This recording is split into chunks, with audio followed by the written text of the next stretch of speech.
What's up, guys? This is Heaven's Reaper. I had another channel called Heaven's Reaper 93, but for some reason I can't seem to get into it, so I'm having to start afresh. So yeah, new phone as I'm recording on it. As you can see, camera quality is absolutely amazing. Yeah, so I thought I'd bring you my first profile. Will be on Gem Knights. This deck is just fun. It could be described as budget in some respect. If you can get the core cheap enough, it's budget. If you can't, then not so much budget. But all in all, a really fun deck. I don't play Brilliant Fusion, but I'll explain why later on in the video. So let's get started, shall we? For our vanilla engine, like our normal monsters, we are playing 3 Garnet and 3 Tourmaline and Rabbit. Tourmaline and Garnet are ways that I can go into Prismora and Citrine. They're easily recyclable with other cards, which we're going to get to soon. And yeah, I think in my opinion, you must play these guys at 3. I'm playing them in the ratios that I feel they should be played at. Other people's opinions may vary. So yeah, there's your vanillas. I call them vanillas because they're, well, plain. And Garnet is got to be one of the best monsters in the deck. Onto the recycling gems, because that's what they do. That is their sole purpose. 3 Lazuli and triple Obsidian. The reason I call these guys the recyclers is because they recycle your vanillas. Like Lazuli, if you send to the graveyard by a card effect, you target a normal in your graveyard and add it to your hand. So you basically allows you to reuse them without putting them at risk from a bottomless or a torrential. Whereas Obsidian, if he's sent from the hand to the graveyard, you can target a level 4 or lower normal and summon it. So he can help facilitate XZ summons while Lazuli replenishes your hand advantage. Onto our last 2 Gem Knights, I'm playing the 1 Amber and the 1 Iolite. They're just extra names really. Amber is a prism or a target, but the good thing is these count as normals in the graveyard, so they can be recycled with Obsidian and Lazuli. I suppose you could cut Iolite for Sardonyx if you really wanted, but I don't like Sardonyx. I wanted the extra name. Onto the supporting cast, I'm playing triple Armadillo. He's a rotor for monsters, really. He allows me to search any of my Gem Knight monsters out.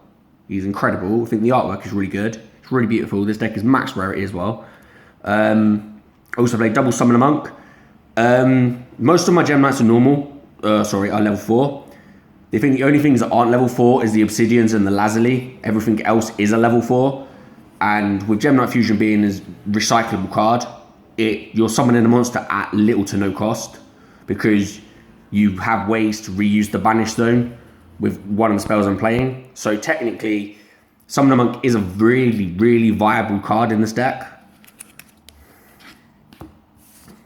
So yeah, that's it for our monsters, guys. Onto the spells, I'm playing triple Gem Knight Fusion and triple Absorb Fusion.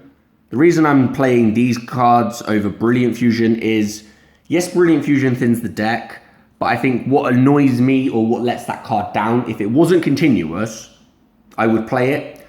But what annoys me is it's not really searchable. I mean, yes, Absorb Fusion is not searchable, but it's a rotor. It searches up any of my Gem Knights, and it can search Gem Knight Fusion. That's why I play that at 3. I don't use his fusion effect on it. I just literally use it for the searching. And as I've said before, Gem Knight Fusion, at the cost of banishing a Gem Knight from your graveyard, it goes back to your hand, so it's really recyclable. For the 2 odds, I'm playing the 2 Lance. I also play 2 MST. Lance is just, Lance helps me vanilla survive a little bit, and MST is self-explanatory. Onto the 1 odds, I'm playing Burial from a Different Dimension.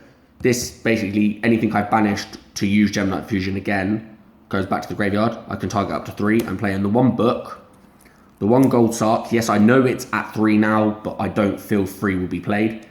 And Foolish just dumps a Lazuli from the deck, and consistency. Onto our traps. 2 Prisons. One of my favourite trap cards. Bottomless. Compulse, Torrential, Warning, staples really. It's a 40 card deck, by the way. I think 40 or 41. And onto our extra deck, I'm playing double Lady Brilliant herself. She's really good. I can get her out pretty easily, to be fair, despite not playing Brilliant Fusion. So yeah, I'm playing 2 Prism Aura. I have enough ways to make him. I don't really use the effect. He is just another name, but when you do use the effect, he's pretty good. You play double Citrine. It's a walk-in Archimedes, which unfortunately he doesn't protect his teammates. Selfish bastard. He only protects himself. But he can basically screw cards like Honest, Battle Faders, stuff like that, because they can't activate any cards or effects until he's finished his attack, which is pretty good. I play triple Zirconia. Zirconia I play as a 3 because he's that easy to make. You can make him with Obsidian, Lazuli, Armadillo. So yeah, he's quite easy card to make. He's a decent beater. That's it. That's our fusion side of the extra deck. On to the XEs, we play 1 Pearl, which I may cut for another copy of 101. I haven't quite decided. I play 1 Black Ship. I play 1 Rebellion. I play 1 copy of Silent on Rock, 1 Castell, and a Cowboy. I am thinking of adding another 101, but I'm not 100% on that. So yeah, that's it for the video, guys. Don't forget to hit like and subscribe. And I will also be trying to bring you as many videos as I can, quite frequently. So yeah, thank you very much, guys, and enjoy the rest of your days.